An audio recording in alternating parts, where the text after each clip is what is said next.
무성한 초록의 탄생을 수려한 노랑의 선율로 번곡시키는 하나님의 은혜가 우리의 피곤한 삶에도 함께하길 안녕으로 인사합니다. 아침 저녁마다 온도가 달라졌습니다. 여전히 피곤한 일의 연속이겠지만 조금만 바람의 온도가 달라져도 우리는 휴식과 안식을 느낍니다. 또 조금만 바람이 시원해져도 삶은 꽤 살만한 거라고 스스로 틈새를 열기도 합니다. 이번 주는 거의 처음으로 여기서 일한 지 처음으로 지원 간사, 주영, 연미 그리고 채와 함께 여의도에 나가서 식사를 했습니다. 라이팀도 나와서 같이 먹으려고 했는데 딱 그때 하필 손님이 와서 못 나갔죠. 채와 같이 밥을 먹으니 성민이와 같이 밥을 먹을 것 같은 착각도 들기도 했습니다. 어찌 그리 엄마를 보는 눈빛이 똑같은지. 같이 점심을 먹고 딱 10분 정도 한강에 나가서 걸었습니다. 걸으면서 최근 유독 고단하고 지쳐있는 저를 보게도 했습니다. 그러면서 잠시 쿨하게 쉬고 싶은 마음과 동시에 더 힘을 내야 된다라는 두 마음이 공존했습니다. 같이 걸으면서 한강 둔치 돌바닥에 앉아서 그런데 아주 동시에 놀라운 것을 보았습니다. 그런 마음속에서. 그건 가을의 것으로 온 만물을 변화시키시는 하나님의 풍경입니다. 맑은 하늘과 청량한 공기, 그리고 수려한 노량의 선율들이 조금씩 땅에서부터 하늘에서부터 올라오고 내려오고 있습니다. 그 만물의 변화의 선율 옆에서 지원, 주영, 연미 그리고 채아가 아이스크림을 함께 먹으면서 우리가 딱 10분 웃었습니다. 그런데 그게 참 아름답고 고마웠습니다. 그리고 그것이 지금 여기서 우리가 함께 하고 있다는 그 현존들이 덩실덩실 저의 피곤한 것들 가운데 춤을 추며 들어오는데 꽤 행복했고 좋았습니다. 생각해보니 이번 주는 참 신기한 한 주입니다. 한 주 동안 성도님들의 인스타 스토리가 퍽 고맙고 응원이 되기도 했습니다. 특별히 현미 자매는 저를 위로하기로 작정을 한 듯이 데일리로 말도 안 되는 신앙 고백을 막 하면서 자기 옛날 사진들도 막 올리면서 그 애씀이 참 감동이었고 고마웠습니다. 어제는 공사를 했습니다. 이렇게 큰 공사가 될지 몰랐는데 새벽 3시까지 제 사무실에서 다 같이 때려 부시고 빼고 넣고 그게 되게 미안하고 고마웠습니다. 그런데 중요한 건 여기 함께 하는 사람들의 현존이 여전히 우리 가운데 있는 희망이라는 겁니다. 인터스텔라의 명언이 있습니다. 오랜만에 영화 한 소절 올리겠습니다. We will find a way, we always have. 다 알고 있는 말이죠. 우리는 늘 답을 찾을 것이다. 늘 그랬듯이. 사랑하는 여러분, 우리 안에 답이 있습니다. 아멘. 그러니 그 답을 우리 안에서 찾을 겁니다. 그것이 이번 우비씨의 주제인, 다시 따라볼게요. 천산입니다. 원래 거위의 꿈이었다가 이게 밀려버렸습니다. 그래서 본문이 밀리니까 주제도 밀려요. 그래서 천산으로 바뀌었습니다.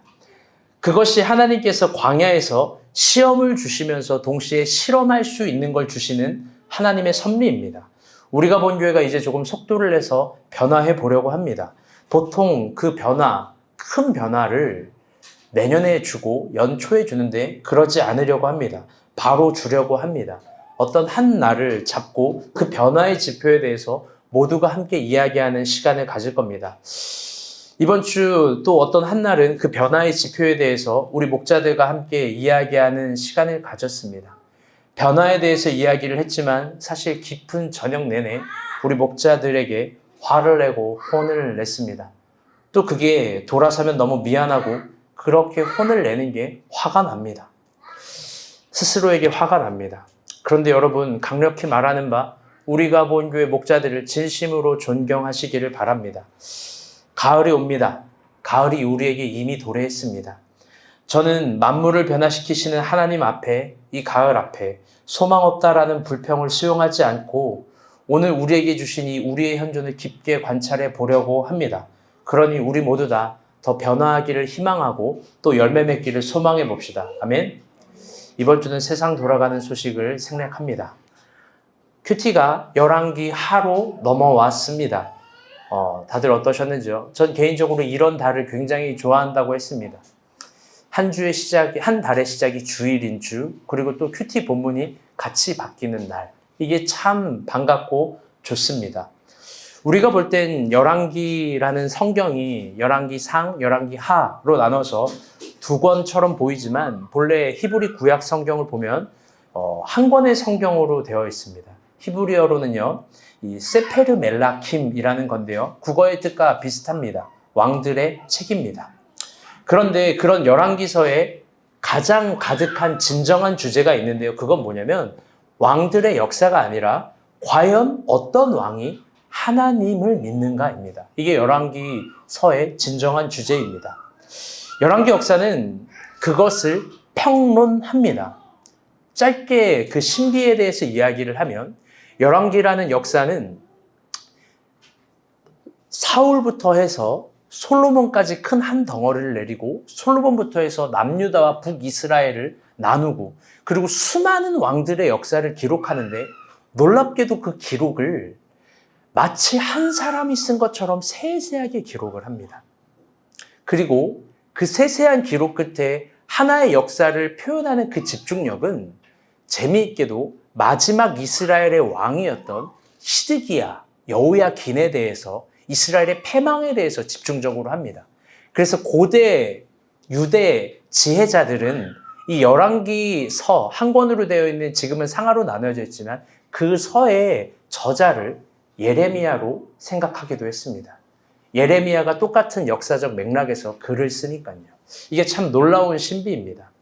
그리고 또 주제도 비슷합니다. 그건 뭐냐면 하나님을 믿는 왕, 그 왕의 특징을 레브 쇼메야라고 해석을 해줍니다. 그건 뭐냐면 번역한즉 다시 따라해 보겠습니다. 듣는 마음. 이스라엘의 열왕들은 정말 수없이 많습니다. 39명 정도가 되는데요. 그 중에 하나님을 믿는 왕과 믿지 않는 왕의 캐릭터를 정확하게 구분해서 표현한 겁니다. 우리가 볼 땐 내러티브지만 신학적으로 볼 땐 하나의 신앙의 언덕에 있는 겁니다. 그건 어떤 거냐면 듣는 마음입니다. 하나님의 음성을 듣는 마음, 그 왕은 결코 망하지 않았다라는 게 열왕의 역사고 반대로 하나님의 음성을 듣지 않았던 왕은 망할 수 없는 시간에도 망하게 되었다. 그게 어쩌면 선지자 예레미야의 메시지면서 동시에 열왕기서의 신학이 동률한지 모르겠습니다. 오늘 본문 1절도 그 처음을 이렇게 열어갑니다. 다 같이 1절 한번 읽어보겠습니다. 시작. 하나님이 주문에 모압이 이스라엘을 배반하였구나. 아멘. 오늘 본문은요, 열왕기하의 시작입니다. 그런데 그 시작을 이스라엘 국력의 쇠퇴를 이야기합니다. 이때 왕은요, 아합의 아들, 아합이 최악의 왕이지 않습니까? 이세벨의 남편. 그 아합의 아들 아하시아입니다. 그런데 대조적으로 열왕기서의 첫 번째 왕인 열왕기상은 그 시작을 이렇게 이야기합니다. 우리 12절 말씀 보도록 하겠습니다. 시작. 열왕기상입니다. 시작. 솔로몬이 그의 아버지 다윗의 왕에 앉으니 그의 나라가 신이 견고하니라. 아멘. 이스라엘이라는 국가적 이름으로 역사에 처음 등장했을 때 열왕기상은 그 나라의 시작이 굉장히 견고했다. 심히 견고했다라고 말합니다. 우리가 생각할 땐 그 심히 견고하다라는 게 당연한 지표라고 생각할 수 있습니다. 그 이유는 이때 당시 아버지가 다윗이었기 때문에 다윗이 모든 것들을 다 해줬으니까 솔로몬이 갖고 있었던 나라는 심히 견고한 거 아닐까. 그렇게 생각할 수 있습니다. 그런데요, 여러분 이게 오판입니다. 솔로몬이 등극했던 시대는 냉정하고 객관적으로 평가해 보면 아하시아의 시대보다 더 어려웠을지도 모릅니다. 그 이유는 여러분이 열왕의 역사, 다윗의 역사를 잘 알겠지만 다윗은 말년에 인구조사로 말미암아 3일 동안 하나님이 전염병을 내리시는데 무려 하루 만에 죽은 사람이 7만 명입니다. 그러면 그 단 하루 7만 명의 무덤이 이스라엘 가운데 생긴 겁니다. 그 분위기 굉장히 우울합니다. 그 우울한 분위기 속에서 다윗의 아들들과 신하들은 다윗을 연달아 배반합니다. 그리고 또 남아있는 아들들은 다윗의 아들인 압살롬에 의해서 다 죽습니다. 절대 그의 나라가 심히 견고하지 않습니다. 무엇보다 압살롬은 다윗의 아내들과 공개적으로 백주대낮에 행음함으로써 국가적 위신은 거의 붕괴 수준으로 내려갑니다. 또 그때를 틈타서 이방 국가들이 일어나 다윗을 조롱하고 다윗을 대적합니다. 즉 절대로 심히 견고한 나라가 아닙니다. 그런데 참 재미있게도 솔로몬이 등극할 땐 그의 나라가 견고했다라고 평가합니다. 왜 그럴까요? 반대로 오히려 국가적 안정감이 있었던 오늘 본문의 1절 아하시아가 있었을 때는 그 국가가 불안하다라고 이야기합니다. 왜 그럴까요? 그 이유는 성경에서 국가의 희망과 위기, 성경에서는 국가의 희망과 위기를 환경과 상황에서 찾는 것이 아니라 한 사람의 신앙에서 평가하고 찾기 때문입니다. 그리고 그 한 사람의 신앙은 그 기준은 바로 듣는 마음입니다. 솔로몬은 왕이 되고 그 다음 행보를 이렇게 가집니다. 동일하게 열왕기상 3장 4절 5절입니다. 시작. 이에 왕이 제사하러 기드온으로 가니 거기는 산당이 크니라. 솔로몬이 그 제단에 1,000번째를 드렸더니 기드온에서 밤에 여호와께서 솔로몬의 꿈에 나타나시나 하나님이 이르시되 내가 내게 무엇을 줄고 너는 구하라. 여러분이 잘 아는 구절입니다. 아멘. 그는 왕이 돼서 가장 먼저 한 게 기브온에서 하나님을 위해 1,000번째를 드린 겁니다. 제가 이걸 본문을 지금 다 설명할 수 없지만 당시에는 하나님을 위한 성전도 없었고 기브온은 이방신을 섬기는 그 상당의 중점이었습니다. 거기서 그가 그걸 싹 정리해버리고 여호와를 위해서 1,000번째를 드린 겁니다. 그런데 그 1,000번째가 무슨 1,000마리 양 플렉스, 라무진 사장 대표 뭐 그런 게 아니에요. 무슨 허세로 내가 이만큼 돈이 있어서 1,000마리를 다 한다 그런 종류가 아니라 1,000번째는 그가 1,000번 하나님께 1,000일을 나아간 겁니다. 왕이, 어린아이가. 그리고 하나님의 대답이 뭐냐면 5절입니다. 5절 빨간색 글씨 읽어볼게요. 시작. 하나님이 이르시되 내가 내게 무엇을 줄고 너는 구하라. 하나님이 그렇게 이야기를 합니다. 그래서 솔로몬이 구하는데 이런 걸 구하죠. 9절 10절입니다. 시작. 그가 주의 임하는 백성을 재판할 수 있사오이까 듣는 마음을 종에게 주사 주의 백성을 재판하여 선악을 분별하게 하옵소서. 솔로몬이 이것을 구하매 그 말씀이 주의 마음에 든지라. 아멘. 우리는 솔로몬을 지혜의 왕이라고 알고 있어서 지혜를 구한다라고 평가하지만 사실 성서를 정확하게 보면 그는 듣는 마음, 이 듣는 마음을 하나님께 구한 겁니다. 이게 이스라엘 왕의 기준이었던 겁니다. 그리고 하나님이 이런 얘기를 해요. 그 말이 주의 마음에 들었다. 구약 성경 전체에서 어떤 구함에 대한 인간의 응답을 야훼가 이렇게 대답한 적이 없습니다. 야, 그거 내 마음에 드는데? 그거 내 마음에 드는데. 그러면 여기서 우리가 하나를 찾아볼 수 있는 것이 있습니다. 구할 수 있는 건 자유되 주님의 마음에 안 드는 것도 있는 거고 드는 것도 있는 겁니다. 그럼 또 반대로 주님의 마음에 듣는 걸 구하기 위한 구함은 언제나 그분의 문설주를 통과하지 못할 겁니다. 오히려 그가 구했던 건 듣는 마음. 하나님께서 어떤 마음을 주던 이 백성의 어떤 소리가 내한테 있던 그 모든 소리를 들어보는 마음. 선악을 잘 분별하고 싶은 그 왕으로서의 겸손함들. 그게 있었던 겁니다. 그래서 하나님이 덤으로 지혜를 주신 거예요. 그렇기 때문에 여러분 참된 지혜라는 건 뭐냐면 어쩌면 듣는 마음에서 오는 겁니다. 그런데 반대로 오늘 본문인 열왕기 하의 시작은 이렇게 말합니다. 오늘 본문 2절입니다. 다 같이 읽어보겠습니다. 시작. 아하시아가 사마리아에 있는 그의 가라 방간에서 떨어져 본들에 사다를 보내며 그들에게 이르되 가서 에돔의 신 바알세불에게 이 병이 낫겠나 물어보라 하니라. 아멘.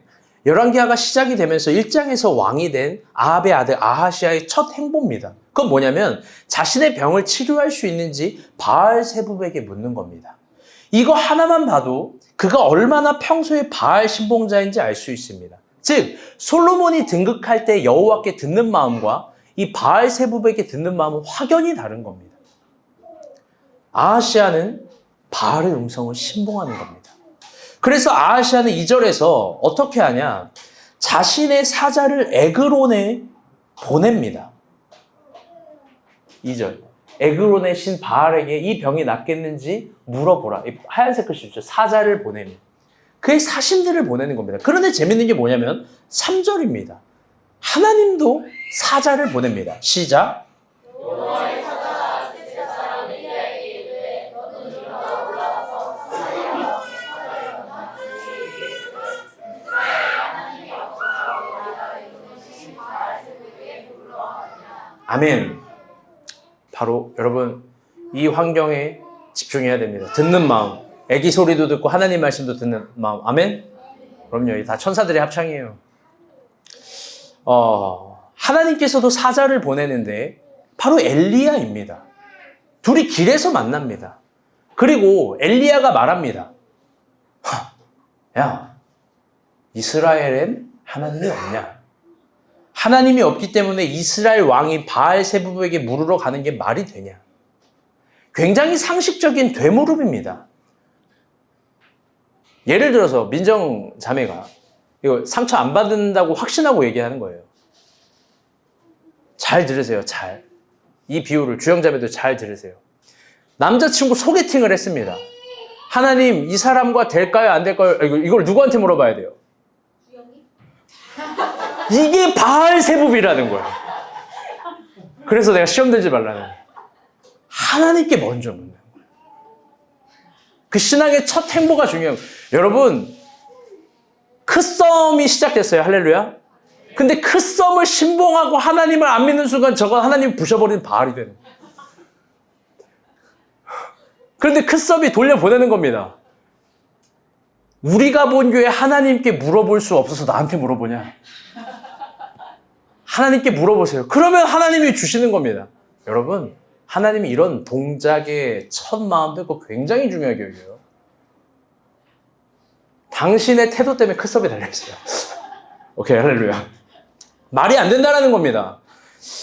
굉장히 상식적인 되물음이지만 선지자로서 그런데 깊게 생각해 봅시다. 이 생각은요, 이 물음은 굉장히 비상식적인 행동입니다. 그 이유는 그들은 이스라엘의 왕 아하시아의 공식적인 사자들이기 때문입니다. 여러분 물어봅시다. 하나님이 보낸 엘리야와 그리고 아하시아가 보낸 이 사자들 둘 중에 누가 더 셀까요? 둘이 한번 붙습니다. 누가 진짜 셀까요? 여러분 누가 봐도 왕이 보낸 사자 아닙니까? 그들은 이스라엘의 공식적인 권력을 가지고 있는 사람들입니다. 그들은 엘리야를 공무집행 방해로 쳐넣을 수 있습니다. 실제로 고대 근동에도 그런 법이 있어요. 엘리야도 그걸 모르지 않습니다. 그런데 엘리야가 나타나서 방해하고 얘기하는 겁니다. 심지어 더 심한 말을 합니다. 나 이거 보고 야, 형주랑 비슷한데 생각이 들었습니다. 이 4절 말씀까지 한번 보세요. 시작. 그러므로 여호와의 말씀이 내가 올라간 신상에서 내려오지 못할지라 내가 반드시 죽으리라 하셨다. 아멘. 엘리야가 이에 가니라. 아멘. 엘리야의 표현이 직설이에요. 뭐라고 얘기하냐? 이스라엘 왕에게 너라는 직접 화법을 씁니다. 너는 침상에서 내려오지 못할 거야. 네가 누운 침상 거기서 내려오지 못하고 너는 그대로 죽을 거야. 여러분 근데 이게 아주 위대한 선지자의 화법입니다. 선지자는 하나님의 사자이기 때문에 하나님 아래로는 다 2인칭 너라고 쓰는 겁니다. 하나님만 신으로 표현하는 거고 사사를 받은 메시지를 받은 그대로 전하는 겁니다. 그런데 한번 깊게 한번 생각해 봅시다. 지금 엘리야는 허세를 피우는 걸까요? 저 사람들에게. 또 반대로 한번 생각해 봅시다. 여러분이 아하시아의 사자들이라면 여러분 어떻게 반응할까요? 엘리야가 그렇게 얘기했다고 해서. 엘리야가 이렇게 얘기했다고 해서 그의 사자들은 어떻게 반응할까요? 여러분이라면 어떻게 반응하겠습니까? 그런데 참 신비한 게 그들의 행동은 5절에서 6절입니다. 다 같이 한번 읽어보겠습니다. 시작. 사자들이 왕에게 돌아오니 왕이 그들에게 이르되 너희는 어찌하여 돌아왔느냐 하니 그들이 말하되 한 사람이 올라가서 우리를 만나 이르되 너희는 너희를 보낸 왕에게로 돌아가서 그에게 고하기를 여호와의 말씀이 이스라엘에 하나님이 없어서 내가 이를 보내신 바알세불에게 물으려고 보내느냐. 그러므로 내가 올라간 침상에서 내려오지 못할지라 내가 반드시 죽으리라 하셨다 하더이다. 아멘. 그들은 돌아갔습니다. 바알세불에게 가지 않고 왕에게 돌아갔습니다. 그리고 왕에게 있는 그대로 이야기를 합니다. 그리고 왕이 이렇게 바로 물어봅니다. 7절, 8절 한번 읽어보겠습니다. 시작. 왕이 그들의 이르되 올라와서 너희를 만나 이 말을 너희에게 한 사람은 어디서 들었냐. 그들이 그에게 대답하되 그는 허리 많은 사람인데 허리에 가죽을 띄었더이다 하니 왕이 이르되 그는 기색 사람 엘리야라. 아멘. 왕은 그 사람이 누군지 단번에 알아차립니다. 바로 엘리야라는 겁니다. 그런데 여러분, 여기서요, 굉장히 깊게 생각해야 될 신학이 있습니다. 그리고 성경의 배경이 있습니다. 그건 뭐냐면, 누가 봐도 하나님의 사람인 엘리야가 왜 이제야 나타났냐라는 물음입니다. 이건 깊게 생각해 봐야 됩니다. 우리는 지금 열왕기하 1장만 봐서 엘리야가 항상 존재한 것처럼 보일 수 있지만 사실 그렇지 않습니다. 열왕기상과 열왕기하는 붙어있다라고 얘기를 했어요. 열왕기상 18장을 보면요, 엘리야는요 아주 탁월한 하나님의 선지자입니다. 그는 이세벨의 선지자와 대결을 합니다. 우리 우비씨 주제였죠. 그리고 그 엘리야가 죽인 이세벨의 선지자가 아세라를 선지는 선지자와 함께해서 몇 명이냐면 850명입니다. 그 선지자와 대결을 펼치는데 누가 참 하나님이냐로 하나님이 엘리야가 이겼고 그래서 혼자 850명을 다 죽입니다. 엄청난 기세예요. 어마어마한 기세입니다. 그런데 도무지 이해할 수 없게 갑자기 이세벨을 피해서 엘리야가 로뎀나무로 도망갑니다. 대부분 그걸 영적인 침체와 또 회복이라고 이야기하지만 저는 지난 우비씨 여러분 기억할지 모르겠지만 그게 바로 교만이라고 이야기를 했습니다. 그게 엘리야의 교만이다. 그렇다면 그는 무엇을 교만했고 도대체 뭐가 무섭고 두려워서 도망갔을까? 우리 당시 본문을 한 번만 봅시다. 19장 1절부터 4절입니다. 이거 중요해서 천천히 잡을게요. 시작. 왕이 엘리야가 행한 모든 일과 그가 어떻게 모든 선지자를 칼로 죽였는지를 이세벨에게 말하니 거기까지. 어떻게 모든 선지자를 칼로 죽였는지 혼자 칼로 다 죽인 거예요. 어마어마한 기세의 사람입니다. 근데 2절 봅시다. 시작. 이세벨이 사신을 엘리야에게 보내어 이르되 내가 내일 이방 때에는 반드시 내 생명을 저 사람들 중 한 사람의 생명과 같게 하리라. 그렇게 하지 아니하면 신들이 내게 벌 위에 벌을 내리니 마땅하리라 하니라. 3절 시작. 그가 이 형편을 보고 일어나 자기 생명을 위해 도망하여 유다에 속한 브엘세바에 이르러 자기의 사원을 그곳에 머물게 하고 자기 자신은 강야로 들어가 하룻빛을 가서 하늘 오랜 땅 아래에 앉아서 자기가 죽기를 원하여 이르되 여호와여 노하오니 지금 내 생명을 거두시옵소서. 나는 내 조상들보다 낫지 못하니이다. 아멘. 이 굉장히 신기한 겁니다. 뭐가 신기하냐면요. 엘리야가 두려워했던 그 지점은 이세벨이 자기를 죽인다라고 하는 그 소리가 두려웠던 겁니다. 여러분 이해 못할 거예요. 850명을 죽인 사람이 그 기세 등등한 하나님의 사람이 엘리야의 저 말이 이세벨의 저 말이 그렇게 두려울까? 근데 그를 진짜 두렵게 했던 건 사실 2절이에요. 2절 파란색 글씨 한번 다시 읽어볼게요. 이게 중요한 거예요. 빨간색 글씨 시작. 거기까지. 뭐냐면 이세벨이 엘리야에게 지적한 게 아니라 똑같은 사신들을 보낸 겁니다. 오늘 본문과 같이 왕의 공적 권력을 가지고 있는 그때도 그 사신을 보낸 겁니다. 그런데 그 사신들이 군사들인데 그게 무서웠고 그게 무서워서 자기 목숨을 위해서 도망친 겁니다. 그리고 한다는 소리가 시강강에서 본문을 다 읽지 않지만 마지막에 이런 고백을 해요. 하나님 앞에서 하나님 나만 남았습니다. 주의 선지자 중에 나만 남았건을 이렇게 얘기합니다. 그게 교만이에요. 자기만 선지자라고 나만 남았다고. 그 교만 앞에 하나님이 이렇게 얘기를 하죠. 아니, 너 혼자가 아니라 바알에 무릎 꿇지 않은 7,000명이 있어. 너 그 중에 하나야. 너 내가 쓰니까 엘리야인 거지. 7,000명도 여전히 있어. 하나님은 엘리야에게 이스라엘을 위해서 너만 노력한 게 아니라고 정확하게 합니다. 그런데 무서운 건 이거예요. 이게 열왕기상 18장인데 그 후로 열왕기하 1장이 될 때까지 엘리야가 무대에서 사라져요. 엘리야가 등장하지 않습니다. 다시 이세벨이 활개치고 나봇의 포도밭을 뺏기고 공의와 정의는 무너지고 바알의 선지자가 순식간에 다시 흥황하고 다시 이스라엘의 모든 종교, 사상, 백성들은 바알로 물들어갑니다. 근데도 그때 엘리야는 나타나지 않습니다. 사라집니다. 없어요. 마지막까지. 그러고 나서 아합이 죽고 그의 아들 아하시아가 왕이 된 저 열왕기하 1장에 다시 엘리야가 혜성처럼 등장한 건지 잡초처럼 피어난 건지 어떻게 등장한 건지 모르겠지만 그가 나타납니다. 그게 바로 오늘 본문 9절에서 10절입니다. 우리 다 같이 한번 읽어보겠습니다. 시작. 이에 59장과 그의 군사 50명을 엘리야에게로 보내매 그가 엘리야에게로 올라가 본즉 산 꼭대기에 앉아 있는지라 그가 엘리야에게 이르되 하나님의 사람이여 왕의 말씀이 이르리로라 하셨나이다. 엘리야가 59장에게 대답하여 이르되 내가 만일 하나님의 사람이면 우리 하늘에서 내려와 너와 너의 50명을 살을지로다 하매 우리 곧 하늘에서 내려와 그와 그의 군사 50명을 살랐더라. 아멘. 아하시아도요. 그의 아버지 아합처럼 그의 어머니 이세벨처럼 엘리야를 잡으려고 합니다. 똑같이 사신들을 보내요. 예전에 그런데 한번 생각해 봅시다. 예전에 이세벨이 엘리야를 잡으려고 할 때 똑같은 상황인데 만약에 예전에 엘리야라면 도망갔을까요? 안 도망갔을까요? 도망갔을 거예요. 그런데 신기하게 이번엔 도망가지 않습니다.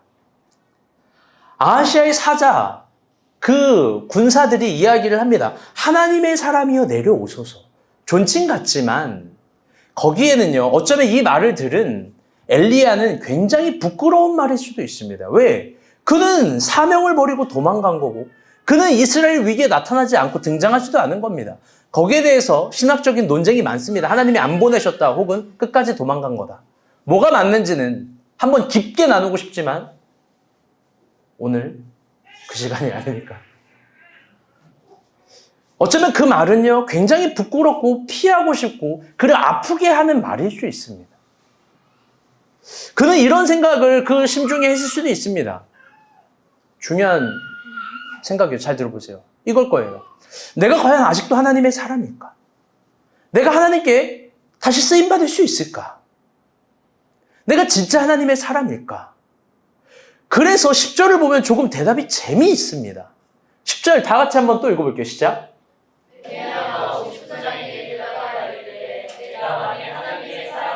거기까지. 내가 만일 하나님의 사람이면 이게 엘리야의 대답입니다. 내가 하나님의 사람이면 나를 잡으러 온 너와 50명의 군사들을 하늘에서 불이 내려올 거야. 그런데 진짜 불이 내려와요. 사실 엘리야가 왜 산꼭대기에 있었는지 이걸 얘기해주고 싶지만 말을 하지 못해 너무 아쉽습니다. 산꼭대기에서 진짜 불이 내려왔습니다. 그 광경을 본 엘리야를 생각해 봅시다. 여러분 어땠을까요? 인간사님 여기 라이 옥탑에서 기도하고 있는 거예요. 저기 우리를 방해하는 투썸 플레이스에 불을 내려주세요. 막 불이 내려와요. 그럼 보면 어때요? 와, 막 이래요? 뭐 다 부셔지네. 타 죽네. 막 이럽니까? 놀라기만 해요? 두려운 거예요. 왜 내려오지? 나 이제 기적을 베풀지 못하는데. 왜 내려오지? 그 두려움은 매우 복합한 감정이에요. 근데 또 나를 죽이러 오고 더 큰 군사가 오면 어떡하지? 아하시아는 그 정도가 아닌데 또 더 큰 군사를 보낼 텐데 쓰임받는 동시에 자기가 죽을 수도 모르는 그 두려움, 그 복합적인 두려움이 한 가지 감정이 아니라 여러 가지 표현, 여러 가지 감정으로 엘리야에게 오는 겁니다. 두려움, 트라우마는 쉽게 극복되는 게 아니니까요. 11절에서 12절입니다. 다 같이 한번 읽어보겠습니다. 시작.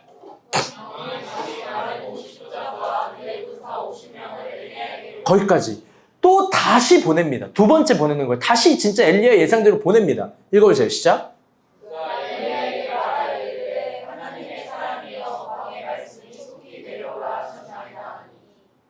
12절 시작.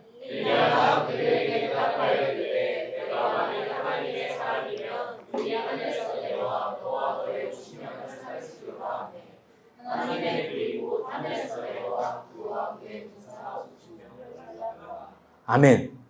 두 번째도 동일합니다. 아하시아의 사자가 말해요. 하나님의 사람이여 내려오소서. 엘리야의 대답도 동일합니다. 만약 내가 하나님의 사람이면 하늘에서 불이 내려와서 너와 50명을 살릴 거야. 실제로 그래서 불이 내려와서 살랐습니다. 이번에도. 여러분 희열이 느껴집니까? 막 엘리야는 와 저번부터 다 뒤졌네 막 역시 하나님 내 편이야 그랬을까요? 여러분 어떤 기도응답은 두려운 거예요. 어떤 하나님께 주신 기적은 막 벌벌 떨 정도로 두려운 거예요. 누가복음 5장을 보면 베드로가 밤새 그물질을 했는데 한 마리도 물고기를 잡지 못했습니다. 근데 예수님을 만나요. 예수님이 저 깊은 바도스에 가서 그물을 내려라. 그물을 내려서 그물이 찢어질 만큼 물고기를 많이 잡았습니다. 그때 베드로의 대답이 이겁니다. 주님, 나는 죄인입니다. 나를 떠나소서. 다들 우리가 큰 천산의 기도 제목을 놨지만 그 기도 제목이 응답이 되면 두려운 거예요. 무서운 거예요. 왜 무섭냐면 야 진짜 하나님이 역사하기 때문에.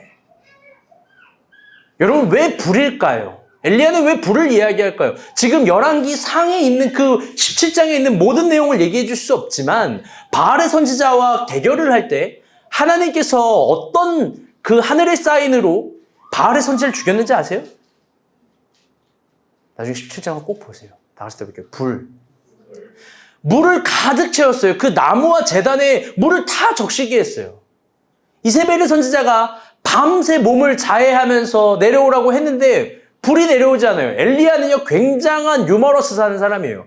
야 너네 신이 자나 보다. 너네 신이 노나 보다. 너네 신이 귀가 막혔나 보다. 그러면서 엘리야 자기가 누워있어요. 그러면서 그가 이스라엘의 12나무 조각과 12돌을 다 모으고 그 물을 도랑 끝까지 간 다음에 하나님께 한 번 기도했더니 하나님이 하늘에 불을 내리세요. 그걸 어떻게 표현하냐? 핥았다라고 표현해요. 그거 역시 다 말하지 못해서 깊게 얘기해 주지 못해서 너무 아쉬워요. 근데 그때 그 불, 처음 하나님이 엘리야를 만나줬던 그 불을 이번에 똑같이 내려주시는 거예요. 요한복음 21장에도 요한이 예수님 버리고 도망갔어요. 아니 베드로가 도망갔어요. 예수님 없는 것 같아. 뭐 그 정도는 아니었겠지만 도망갔습니다. 그런데 다시 베드로의 신앙을 회복시켜줄 때가 그물이 찢어지게 잡힐 때예요. 동일한 기적의 반복이에요. 다시 주시는 기회들이에요. 그게 하나님의 사인이에요. 뭐에 무너졌는지 모르겠어요. 뭐에 여러분이 부셔졌는지 모르겠어요. 다시 하나님이 주시는 기회의 모양이 뭐냐고요? 그건 처음 나에게 부어주셨던 흥황들과 기적들과 역사들이 아주 조그마한 구름의 조각만 있어도 하나님께서 역사하는 거예요. 믿음이 없는 사람은 그거 못 봅니다. 믿음이 없는 사람은 그걸 자연현상으로 얘기해요. 그리고 막상 자연현상에서는 무딥니다. 여러분 바람은 어디서 오는 겁니까? 여러분 비는 어떻게 내리는 겁니까? 그게 욥이 하나님께 물었던 거고 하나님이 욥에게 대답했던 거예요. 너는 이 세상이 어떻게 창조됐는지 알아? 모든 망상은 원인론을 해석하려고 하는 열심이 있습니다. 여러분 그거 아니에요. 하나님이 지금 나에게 다시 은혜를 주시는 그 사인은 처음 나에게 주셨던 그 은혜들을 주시는 거예요. 그 가슴의 뜨거움, 삶의 희망들, 또 나타나는 현상들, 또 도전하고 싶은 것들. 여러분 그 마음의 한 조각은 하나님께서 역사하고 있다는 어마어마한 사인이에요. 아멘? 엘리야는요 두려웠을 거예요. 불이 다시 내려왔을 때. 그 어마어마한 복잡한 감정이 두려웠을 거예요. 그리고 또 세 번째 엘리야를 잡으러 옵니다. 또 잡으러 오는데 그때 하나님이 이런 말을 해요. 15절 말씀 한번 읽어봅시다. 시작. 여호와의 사자가 엘리야에게 이르되 너는 그를 두려워하지 말고 함께 내려가라 하신지라. 엘리야가 곧 일어나 그와 함께 내려와 왕에게 이르러. 아멘. 하나님이 이렇게 얘기해요. 빨간색 글씨. 빨간색 글씨. 우리 자매들만 읽어봐요. 시작. 너는 그를 두려워하지 말고 함께 내려가라. 아멘. 하나님이 엘리야에게 얘기하는 거예요. 네 가슴 가운데 있는 게 뭔지 알아. 그 두려움. 두려워하지 마. 내려가. 엘리야의 패부 깊게 뚫어보고 있는 거예요. 여러분 내려가래요. 하늘에 불을 내리는 것보다 더 무서운 건 뭐냐면 그가 옛날에 이세벨이 두려워서 도망쳤던 그 길, 산 위에 내려가서 번역한즉 선지자로서 다시 왕 앞에 서는 그 시작, 그 길을 다시 가라는 거예요. 하나님은 엘리야의 두려움을 그렇게 극복시키게 하는 거예요. 네가 이세벨이 무섭고 두려워서 도망갔던 그 언덕에서 이제 내려와서 다시 넌 너의 역할을 하는 거야. 오늘 본문의 엘리야는 그렇게 두려움을 극복합니다. 오늘 본문은 두려움에 대해서 이야기를 합니다. 그리고 여러분에게 두려움에 대해서 다른 모든 설명하고 싶은 요소를 다 빼놓고 이야기하고 싶습니다. 여러분은 살면서 어떤 게 두려우세요? 또 어떤 두려움 때문에 좌절해보고 괴로워해보셨어요? 그건 사람마다 다릅니다.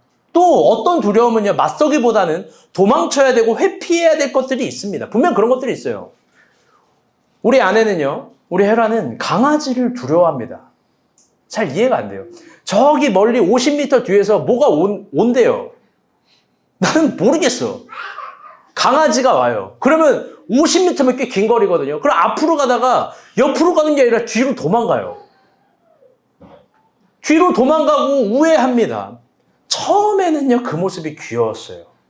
안쓰럽기도 하고. 그래서 같이 가줬죠, 웃으면서.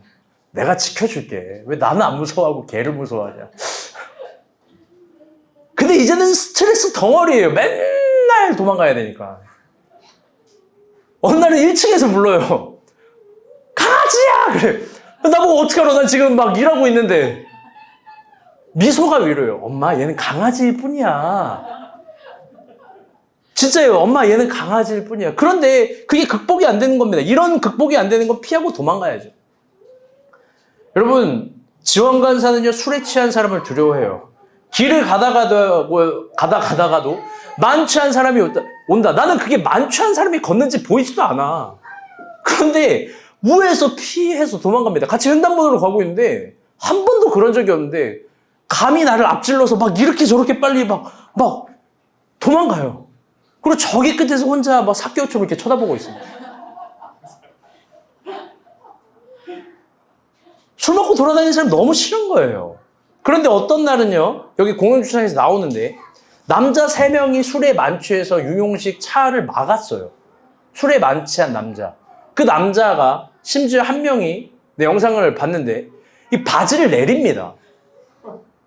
바지를 내려. 내가 물어볼게. 인간사 어떻게 해? 그래, 내리지. 내려서 어떻게 해요? 거짓말에 가라고. 패 죽여버릴 거예요. 인간사랑 차 타지 마요. 박 목자, 봐봐. 가족끼리 차를 타고 있는데 누가 남자 3명이 술 취해가지고 차를 막고 바지를 내려. 스타렉스 뒤에서 뭐 갖고 와서 다 죽여버릴 거예요. 당연히 윤용식은 상남자이기 때문에 어떻게 해요? 피하면 지는 거예요. 그래 나가서 차에 내려서 그 아저씨들이랑 소리 지르고 싸우고 뭐 난리 났습니다. 이겼어요. 멋있지 않아요?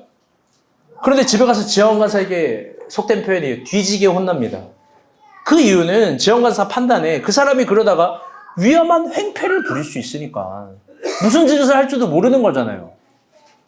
생각이 깊은 거예요. 깊죠. 그리고 지원관사가 또 그런 얘기도 하는 거예요. 그 사람 여기서 만나서 우리가 전도할 대상일 수도 있잖아. 근데 그 다음 주에 밥상에서 그 남자 3명 그대로 만난 거예요. 할렐루야. 당신의 아내가 더 똑똑한 거예요. 아멘. 여하튼 여러분, 이런 건 극복이 안 되죠. 술 취한 사람이 있으면 무조건 도망가는 거예요.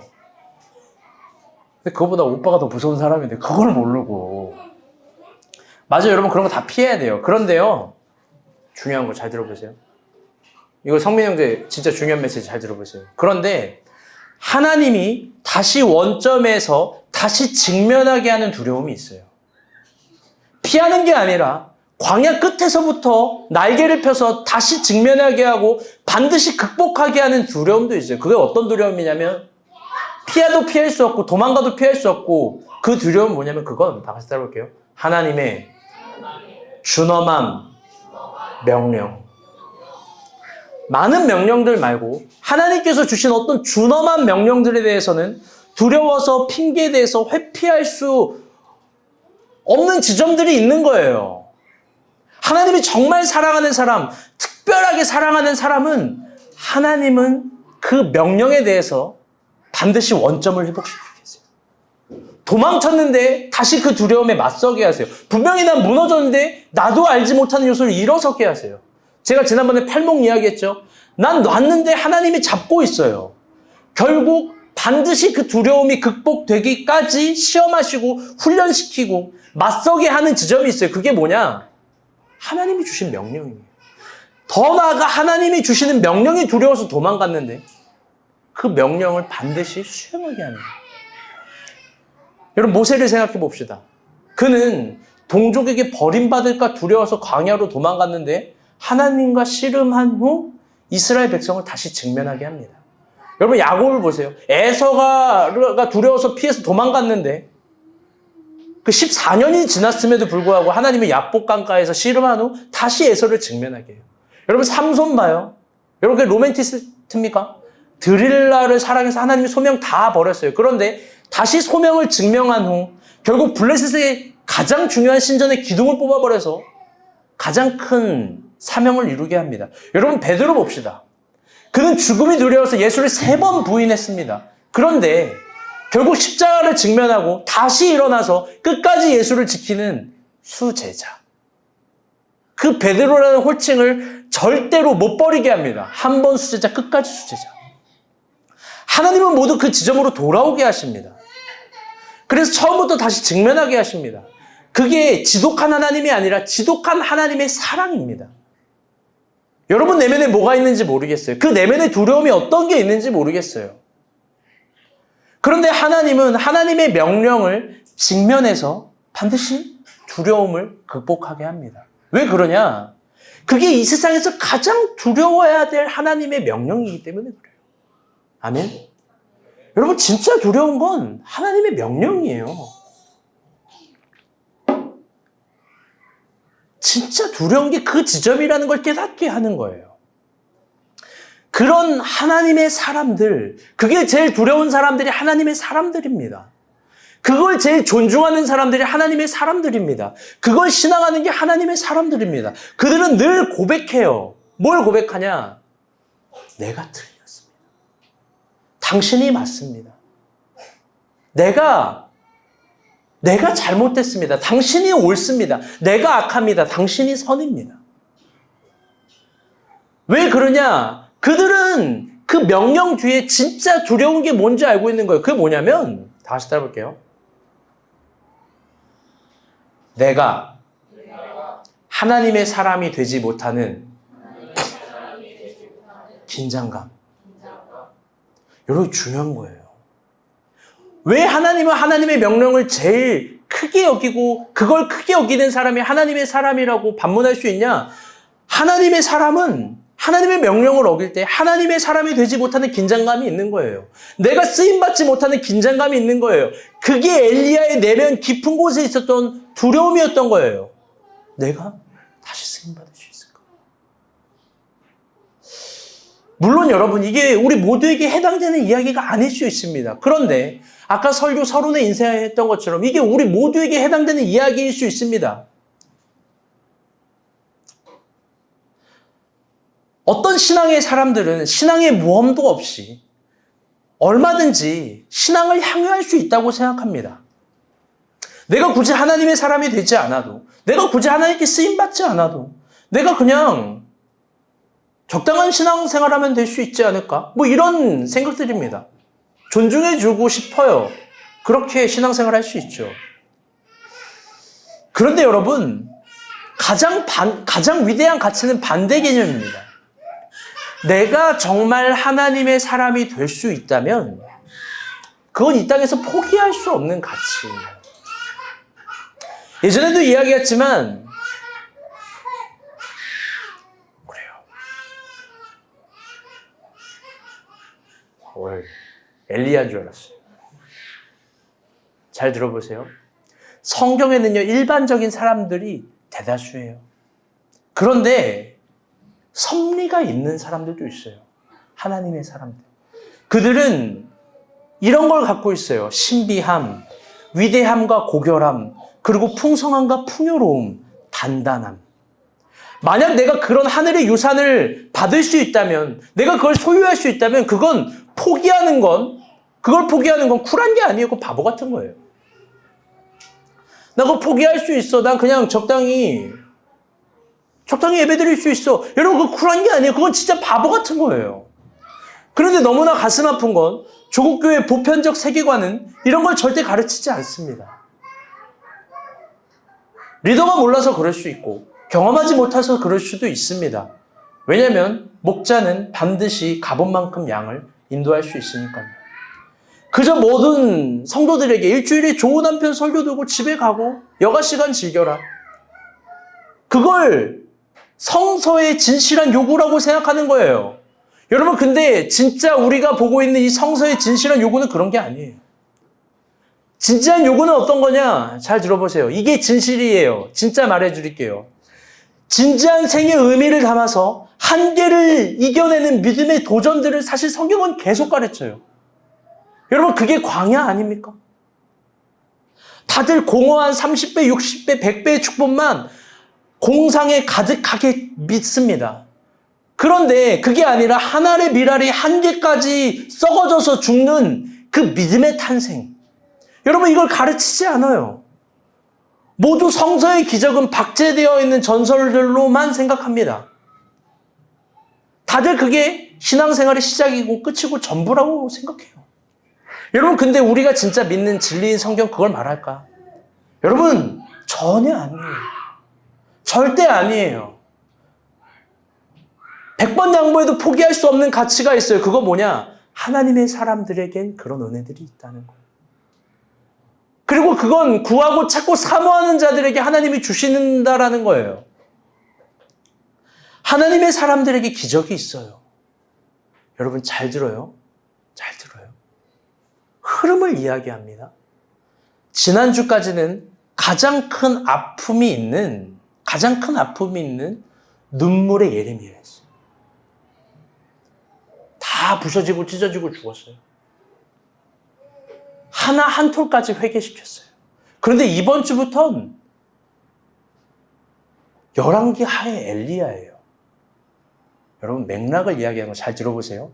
엘리야는요, 성경 66권 중에 가장 큰 기적을 소유한 사람이에요. 아멘?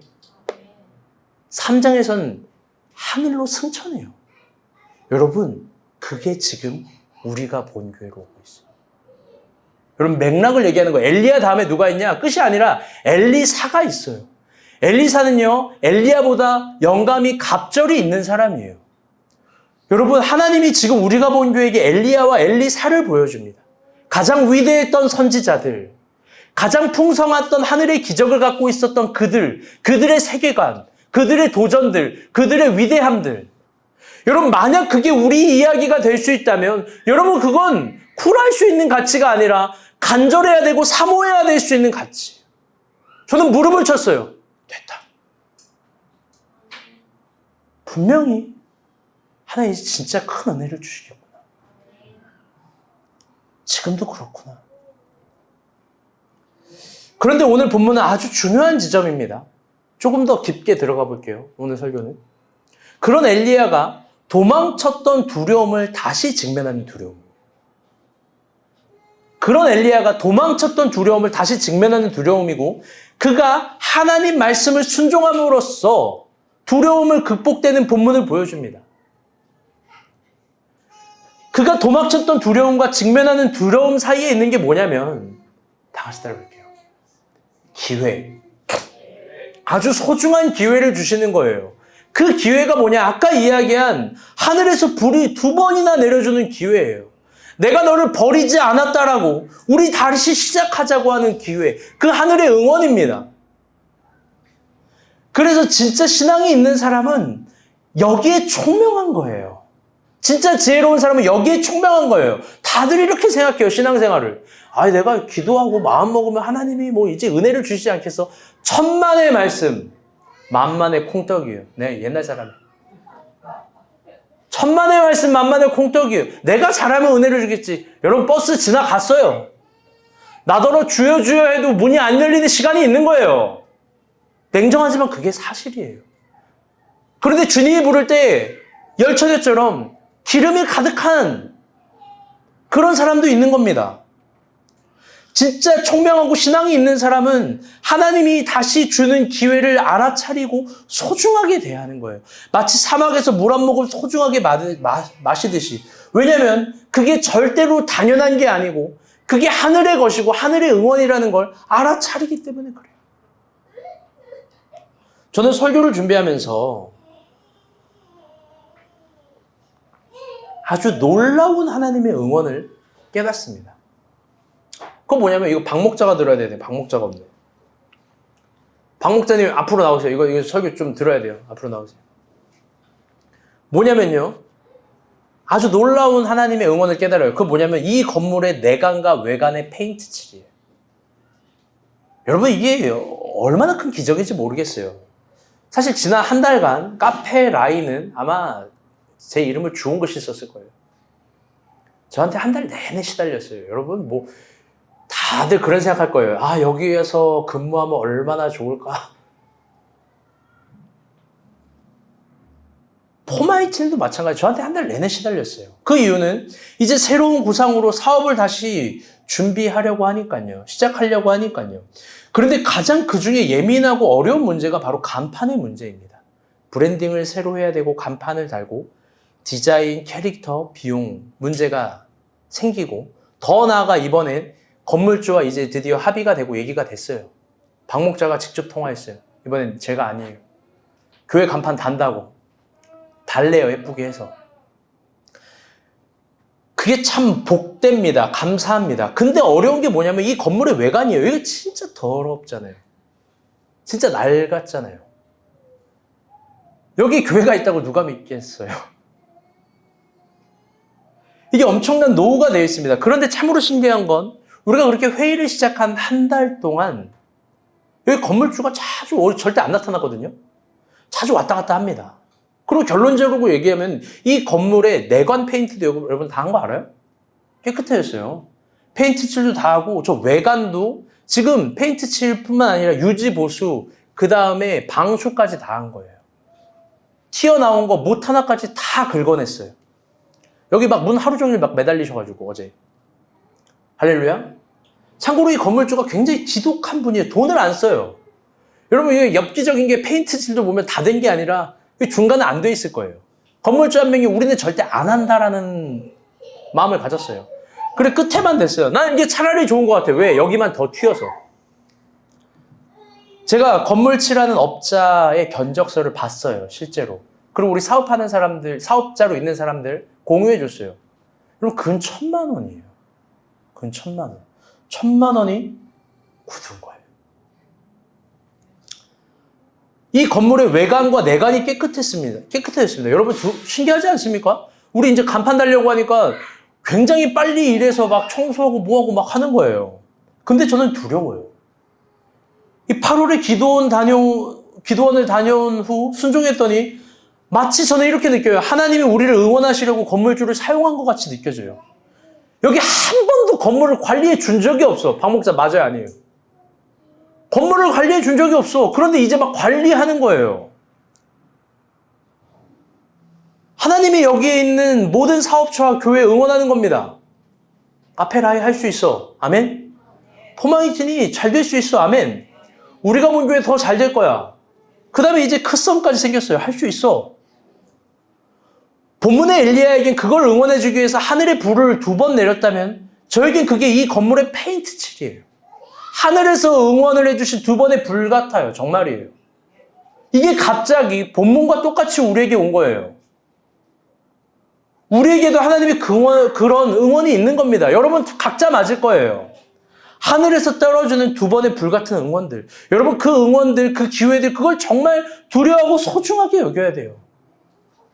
다시 안 올 수 있으니까. 그러면 엘리야는 직접 그 왕에게 마주해서 뭐라고 얘기했냐. 오늘 우리가 본문 11절밖에 안 읽었지만 16절 말씀 봅시다. 이 마지막 말씀이에요. 시작. 여호와의 말씀이 내가 사자를 보내 에그론의 신 바알세부백에 부르려 하니 이스라엘의 그의 말을 부르다가 하나님이 안 되시느냐. 그러므로 내가 그 올라간 신상에서 내려오지 못할지라 내가 반드시 아멘. 여러분 잘 들어봐요. 중요한 얘기예요. 이젠 엘리야가 진짜 또렷하게 말하는 거예요. 내려가서 왕에게 직면했는데 왕 앞에서 얘기하는 거예요. 무슨 말이냐? 앞에 없을 땐 뒤에서 저렇게 허세를 부리고 말할 수 있죠. 사사들 앞에서는 도망가면 되니까 그렇게 말할 수 있어요. 그런데 오늘 이 본문, 너가 사자를 보내서 에그론의 신 바알세불에게 물으려고 하니 이스라엘의 하나님이 아니냐? 네가 올라간 침상에서 너는 그대로 내려오지 못하고 죽을 거야.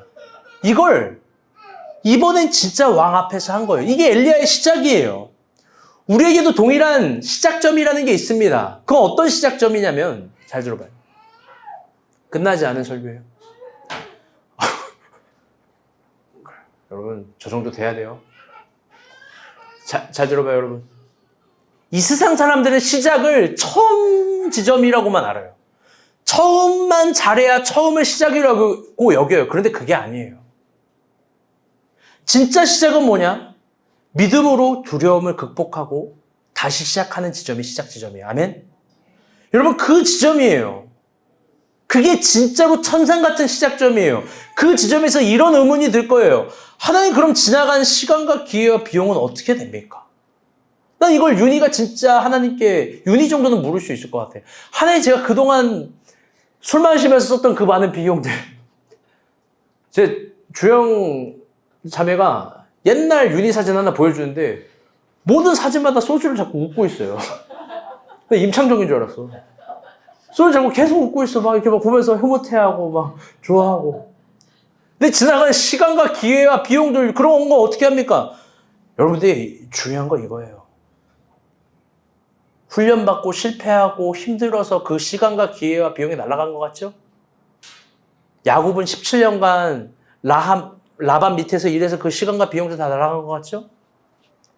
모세는 광야에서 40년간 있어서 날아간 것 같죠? 아니에요.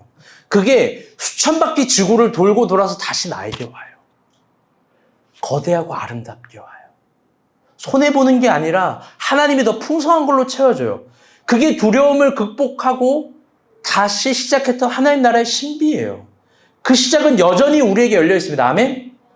그러니 여러분, 하나님이 직면하게 하시는 두려움, 믿음으로 하나의 미랄이 썩어져 죽어가는 것 같은 믿음으로 순종하면서 도전하면서 여러분 이겨냅시다. 아멘? 그렇게 걸어가는 게 엘리야의 길입니다. 말씀의 결론을 맺도록 하겠습니다. 최근에 SNS에 어떤 떠돌아다니는 글을 보는데 참 성경적이다라고 느낀 글이 있어요. 이 가수 에일리 씨가 썼대요. 근데 가수 에일리 씨가 크리스천인지 모르겠지만 또 진짜 그녀가 이 정도로 쓸 수 있는 사람인지 잘 모르겠어요. 그런데 이 성서의 메시지를 충분히 담고 있고 대변합니다. 제가 그거 한번 읽어드릴게요. 넘겨주세요. 이거예요. 눈으로 읽으세요. 뉴욕은 캘리포니아보다 3시간이 빠릅니다. 그렇지만 그게 캘리포니아가 늦었다는 걸, 3시간 늦었다는 걸 의미하지 않습니다. 누군가에겐 누구는 22살에 졸업을 하고 조기 졸업했다는 거죠. 구직을 5년을 기다려야 했습니다. 똑같아졌다는 거예요. 일반 사람이랑 졸업하는 거. 누군가는 50살에 CEO가 되고 90살까지 사는 동안 누군가는 25살에 CEO가 되고 더 일찍 CEO가 됐지만 50살에 죽었던 사람도 있습니다. 운명을 달리했던 사람도 있습니다. 누군가는 결혼했지만 누군가는 아직 싱글입니다. 오바마는 55살에 은퇴했지만 트럼프는 70살에 시작했습니다. 이 세상 모든 사람은 각자만의 시간 속에서 움직입니다. 주변 사람들이 당신보다 앞선 것 같고 누군가는 당신보다 뒤처진 것 같겠지만 모두는 각자만의 시간 속에서 각자의 경주를 하고 있는 겁니다. 그럼요. 이거 진짜 진리예요. 그들을 질투하거나 조롱하지 마세요. 그들은 그들만의 시간대가 있는 것이고 당신은 당신만의 시간대가 있는 것뿐입니다. 삶이란 때를 나의 순간에 다가오는 것까지 기다리는 것이기 때문입니다. 그러니 마음 편히 계십시오.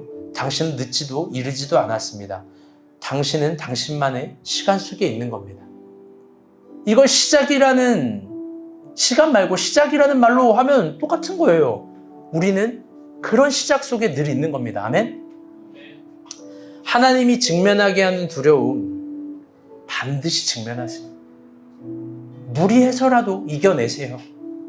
여러분, 그렇게 다시 또 시작할 수 있다면, 하늘에서 하나님이 불을 2번 내려준다면, 나에게 처음 주셨던 그런 삶의 뜨거움과 희망의 조각들이 다시 그 불이 나에게 내려온다면, 여러분, 그 하나님의 메시지고 사인입니다.